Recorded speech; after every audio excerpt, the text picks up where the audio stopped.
C'est l'heure de la revue de presse avec vous, Émilie Boye. Bonjour. Alors, finalement, tous les journaux continuent à parler de ce qui se passe au Moyen-Orient et vous allez commencer cette revue de presse avec la presse française. Oui, alors les unes françaises continuent évidemment de parler de cette crise aujourd'hui. Commençons avec Le Parisien. Ça, c'est leur une aujourd'hui, l'embrasement.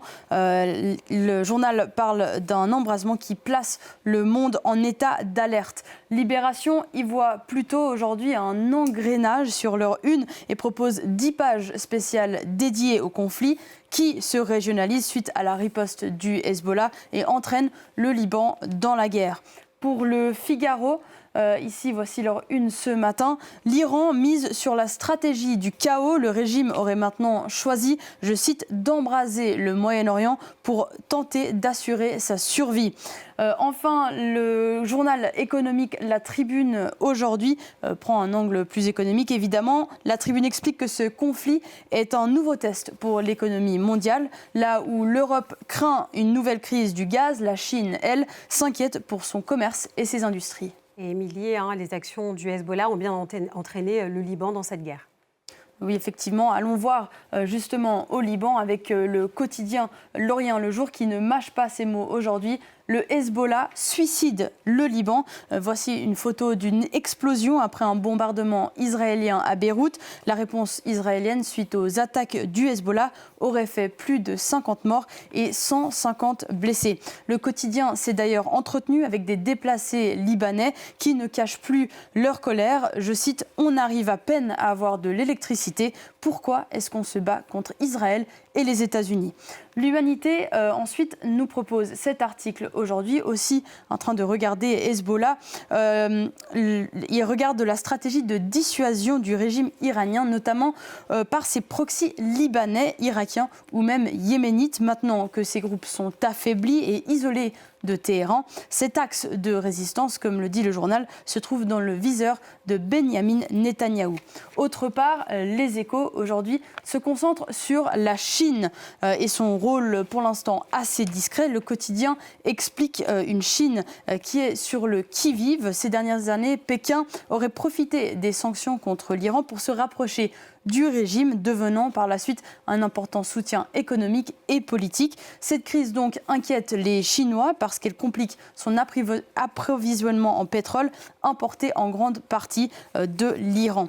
Allons regarder chez Le Monde aujourd'hui qui parle aussi de cette problématique du pétrole.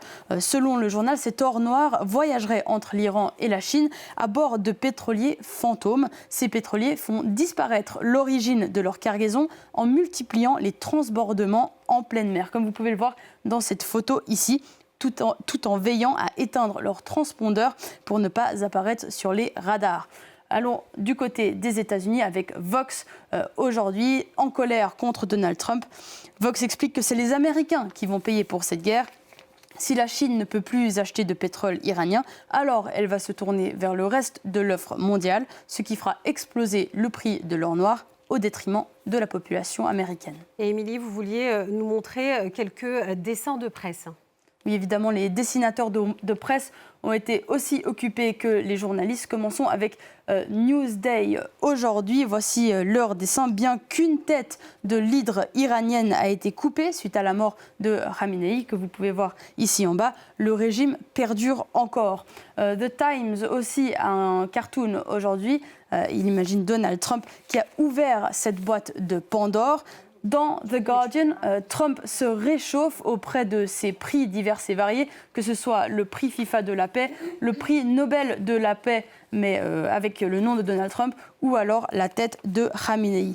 Et enfin, allons voir chez nos voisins en Suisse avec Chapat, qui lui décide qu'aujourd'hui, le seul guide suprême, c'est Donald Trump.